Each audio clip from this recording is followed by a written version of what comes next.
नमस्कार जी, Radhe Radhe my YouTube family कैसे हैं आप सभी? आशा करती हूँ कि आप सब अच्छे होंगे, खुश होंगे, स्वस्थ होंगे। तो जी शाम का समय है, शाम के 4 बज गए हैं और आ गई थी मैं छत पर क्योंकि मुझे बच्चों की ड्रेस धुलनी थी और 2 सूट मेरे भी हैं जो नए हैं, उन्हें मुझे हाथ से ही धुलना था। तो मैंने सोचा ड्रेस भी हाथ से ही धुल देती हूँ, थोड़े से कपड़े थे और जो थोड़े से वर्क वाले मेरे सूट होते हैं, उनको मैं हाथ से ही धुल देती हूँ क्योंकि मशीन में ख़राब हो जाते हैं, ना मैं उनको मशीन में सुखाती हूँ और ना ही धुलती हूँ। इससे सूट ख़राब भी नहीं होते हैं। तो इसलिए जो भी सूट मेरे नए होते हैं, उनको मैं हाथ से ही धुल देती हूँ, जिससे कि मेरे कपड़े जल्दी ख़राब नहीं होते हैं। तो बस धुल दूँगी मैं सारे कपड़े, दोनों बच्चों की ड्रेस है और 2 सूट मेरे हैं। फटाफट से धुल देती हूँ और आज हवा थोड़ी-सी अच्छी-सी चल रही थी, थोड़ी ठंडी-ठंडी हवा चल रही थी, तो मैंने सोचा बाहर बैठकर ही धुल देती हूँ कपड़े और थोड़े से तो हैं ही, थोड़ा ही टाइम लगेगा और अगर ज़्यादा होते कपड़े तो मशीन लगा लेती मैं। तो जी मैंने कपड़े धुल दिए हैं सारे और एक बारी मैंने इनको पानी में से निकाल लिया है बाहर ही और अब बाथरूम में जाकर 2 बारी पानी में अच्छे से खंगाल दूँगी और उसके बाद ऐसे ही सूखने के लिए डाल दूँगी क्योंकि हवा भी चल रही है और हल्की-फुल्की धूप भी निकल रही है क्योंकि साढ़े 3 बजे बच्चे गए थे ट्यूशन और 4 बजे मैं छत पर आ गई थी। और कपड़े धुलने के बाद जैसे ही मैं छत से नीचे गई तो मेरा भाई भी आ गया था क्योंकि वो गाँव गया हुआ था कावड़ लेने के लिए। हरिद्वार हमारे पास में ही पड़ता है तो उसको कावड़ लेने जाना था और वो आज आया है घर पे। तो जी जैसे ही मैं नीचे आई छत से, तो मैंने देखा भाई आ गया है, फिर इसको चाय-पानी पिलाया और फिर हम बैठे रहे दोनों बहन-भाई और फिर अब ये दिखा रहा है कि मेरे लिए क्या-क्या लेकर आया है। और मेरा भाई लेकर आया है आज तक का सबसे अच्छा गिफ्ट जो इसने मुझे दिया है और वो है भोलेनाथ की मूर्ति जो कि ये गाड़ी में लगाने के लिए लेकर आया है और घेवर लेकर आया है और बच्चों के लिए चॉकलेट्स वगैरह लेकर आया है। तो जी बस यही सामान ये दिखा रहा है मुझे और अब की बार मैंने फ़ोन करके कुछ भी नहीं मँगाया था, वैसे तो मैं हर बार फ़ोन करके मँगा लेती हूँ, पर इस बार मैंने कुछ नहीं मँगाया था, तो ये अपनी मर्ज़ी से ही ले आया है और ये देखिए कितनी अच्छी मूर्ति है भोलेनाथ बाबा जी की। इसको हमें लगाना है गाड़ी में लगाने के लिए लेकर आया है। तो जी बस ये तीनों चीज़ें लेकर आया है, चॉकलेट्स और भोलेनाथ की मूर्ति। इसको मैं पहले मंदिर में स्थापित करूँगी, अभिषेक करके यहाँ पर मैंने कच्चा दूध, पानी और गंगा जल से भगवान जी का अभिषेक कर दिया है और क्योंकि शाम हो गई थी तो मंदिर में स्थापित कर दूँगी, फिर सुबह के टाइम लगा लेंगे गाड़ी में। तो जी यहाँ पर मैंने धूप बत्ती लगाकर भोग लगा दिया है भगवान जी को क्योंकि दिया बत्ती का टाइम अभी नहीं हुआ था, दिया बत्ती बच्चे आकर कर लेंगे। तो मैंने धूप बत्ती लगाकर ही भोग लगा दिया है भगवान जी को और उसके बाद मेरा भाई चला गया था उधर छोटी बहन की तरफ। तो जी बस उसके बाद खाना बनाने का टाइम हो गया है और यहाँ पर मुझे बनानी है तोरी की सब्ज़ी। तोरी को मैंने अच्छे से छील लिया है और उसको वॉश करके रख दिया है। अब 2-3 प्याज़ कट कर लूँगी, उसके बाद सब्ज़ी में लगाऊँगी तड़का। और तोरी, लौकी ये ऐसी सब्ज़ी हैं, इनको छील कर ही धो लेना चाहिए। अगर कट करके धोते हैं तो इनके सारे विटामिन्स निकल जाते हैं, इसलिए मैं इनको छील कर ही धो लेती हूँ, उसके बाद इनको नहीं धुलती हूँ। तो जी बस फटाफट से लगा देती हूँ तड़का, क्योंकि छोटे भाई को भी ऐसी हेल्दी सब्ज़ियाँ पसंद है क्योंकि जिम जाता है तो सारा खाना हेल्दी ही खाता है वो, तो मैंने सोचा तोरी रखी है, तोरी बना देती हूँ और भिंडी रखी है, वो सुबह को बना लूँगी। तो जी बस कढ़ाई निकाल लेती हूँ मैं, इसको अच्छे से वॉश करके फिर लगाऊँगी तड़का।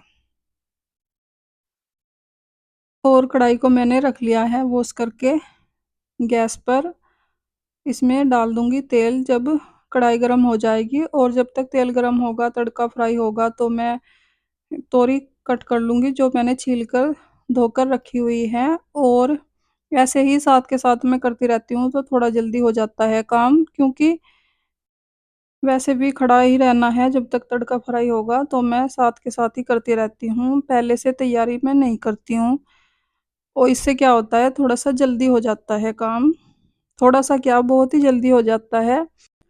और अगर हम सारी तैयारी पहले ही करें तो फिर पहले तो सब्ज़ी कट करने में आधा पौना घंटा लग जाएगा, तड़का तैयार करने में, और फिर वैसे भी किचन में खड़ा ही रहना होता है जब तक तड़का फ्राई होता है। तो मैं जो ये थोड़ी बहुत सब्ज़ी होती है तो मैं साथ के साथ ही कट करती रहती हूँ, इससे काम बहुत ही जल्दी हो जाता है।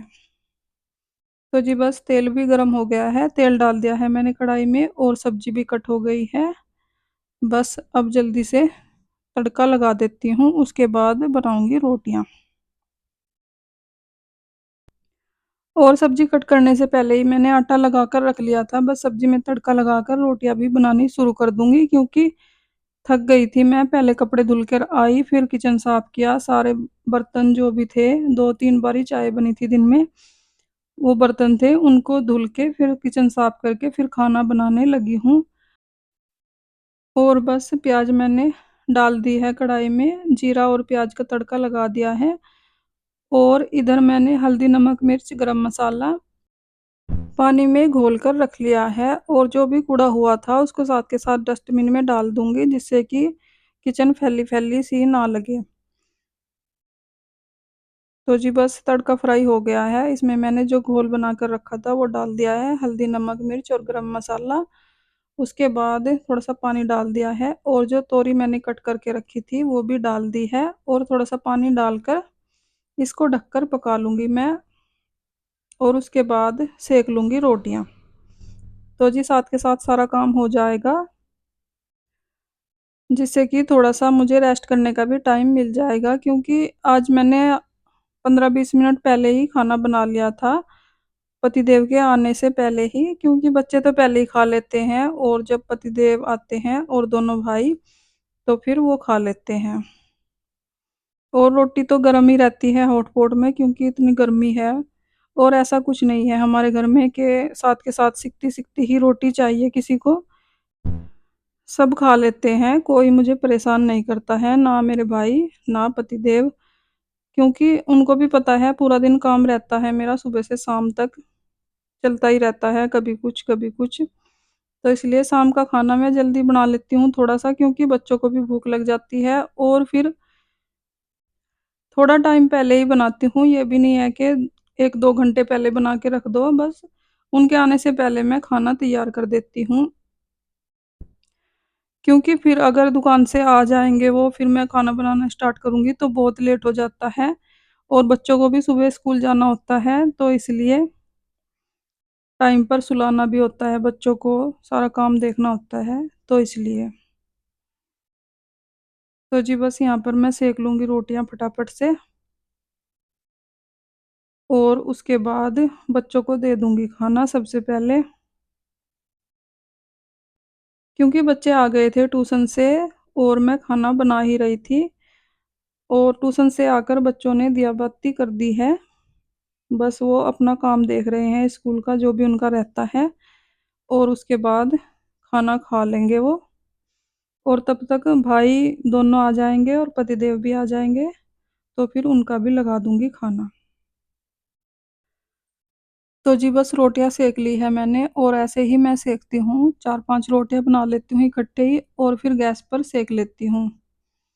इससे रोटियाँ जल्दी भी बन जाती हैं, और अगर तवे पर ही सेंको तो थोड़ी कच्ची-कच्ची सी रह जाती हैं, फिर वो हमारे घर में कोई भी पसंद नहीं करता है ऐसी रोटी, तो इसलिए मैं गैस पर ही सेंक लेती हूँ। वैसे तो कहते हैं कि ऐसे रोटी नहीं सेंकनी चाहिए, नुकसान करती है, पर क्या करें, घर में सबको ऐसी ही रोटी पसंद आती है। अकेले तवे पर अगर सेंक दूँ तो रोटी पसंद नहीं आती है किसी को भी, कच्ची-कच्ची सी रह जाती है। तो जी बस सब्ज़ी भी बनकर हो गई है तैयार, जब तक मैंने रोटियाँ सेंकी, और बस अब खाना लगा देती हूँ। बच्चों को मैंने पहले ही दे दिया था खाना, बस दोनों भाई के लिए लगा दूँगी खाना, और साथ के साथ ही जो भाई घेवर लेकर आया था सबको थोड़ा-थोड़ा दे देंगे, और इधर मेरा बेटा घेवर लेने के लिए आ गया है फ्रिज में और चॉकलेट्स वगैरह पूछ रहा है कि कौन सी मेरी है, कौन सी मेरी बहन की है। तो बच्चों ने खाना खा लिया था इसलिए उन्होंने घेवर भी ले लिया है थोड़ा-थोड़ा, और थोड़ा-थोड़ा सभी ले लेंगे जितने भी मेंबर हैं फैमिली में। क्योंकि जब भी गाँव जाते हैं भाई या कोई भी लेते ही आते हैं घेवर, क्योंकि यहाँ पर नहीं मिलता है, तो इसलिए। तो जी बस दोनों भाई अपना खाना ले गए हैं और खा लेंगे बस, और पतिदेव को खानी थी चटनी। उसके बाद चटनी बनाई फिर उनके लिए, और चटनी हम ऐसे ही बनाते हैं गर्मियों में, हरी मिर्च और लहसुन और नमक, बस इनको मिक्सी में पीस लेते हैं और चटनी बन जाती है। कई बारी अगर थोड़ी सी पतली हो जाए पानी डालना पड़ता है क्योंकि मिक्सी में, तो थोड़े से मखाने डाल लेते हैं, इससे चटनी टेस्टी बनती है और पानी पानी सा भी नहीं रहता है चटनी में। और अगर सर्दियों में बनाते हैं तो धनिया पत्ता डाल लेते हैं उसमें, तो वो भी बहुत अच्छी लगती है। तो जी बस बर्तन धुल लेती हूँ मैं, और जो भी कूड़ा हुआ था चटनी बनाने में उसको मैं डाल के आ गई हूँ डस्टबिन में। और जब तक मैं बर्तन धुल लेती हूँ पतिदेव खा लेंगे खाना तब तक, क्योंकि रात को किचन में झूठे बर्तन नहीं छोड़ने चाहिए, तो इसलिए फटाफट से मैं कर देती हूँ, बस उसके बाद मेरा काम हो जाएगा ख़त्म। तो जी बस फटाफट से बर्तन साफ़ कर लेती हूँ। सबसे पहले मैंने सारे बर्तन जो है साफ पानी से धुल दिए हैं, और उसके बाद सिंक में भी ब्रुश मार दिया है अच्छे से, और अब सारे बर्तन एक साथ ही ब्रुश मार के अच्छे से साफ कर दूंगी। उसके बाद इकट्ठे ही धुल दूंगी सारे बर्तन, क्योंकि शाम के टाइम मैंने खाना बनाने से पहले बर्तन साफ किए थे। बस अब थोड़े से बर्तन हैं, इनको भी कर देती हूँ और उसके बाद मेरा काम निपट जाएगा बस शाम का।